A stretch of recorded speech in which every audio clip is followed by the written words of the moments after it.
السلام علیکم دوستانو. اتو افغان لوبغاړو بیگ باش لیگ ته نوملیکنه وکړه. د استرالیا تجارتي کرکټ لیگ بیگ باش لیگ کې سږ کال بهرني لوبغاړي د ډراپ یا بولۍ له لارې اخیستل کیږي او د ډراپ لپاره د لوبغاړو نوملیکنه پیل شوې ده. د بیگ باش لیگ د ټولنیز رسنیو له رسمي پاڼو څخه تازه په تازه معلومات خپریږي چې اوس تازه خبر دا دی چې تر دې مهاله پورې اتو افغان لوبغاړو د بیگ باش ډراپ ته نوملیکنه کړې ده.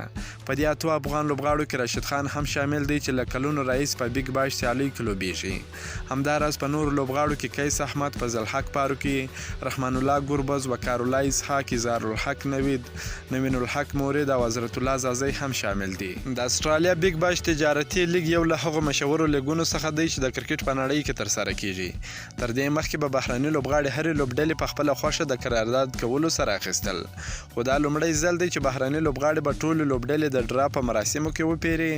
د راشد خان په ګډون یو شمېر افغان لوبغاړي د استرالیا په بیگ باش لیگ کې له څو کلونو راهیسې لوبیږي. که مو دا ویډیو خوښه سوې ویډیو در سره لایک کړئ، که په دې چینل کې نوي یاست افغان خوشحال یوټیوب چینل هم در سره سبسکرایب کړئ. د نور تازه معلوماتو لپاره هم زموږ سره اوسئ. تر بلې ویډیو پورې د الله په امان.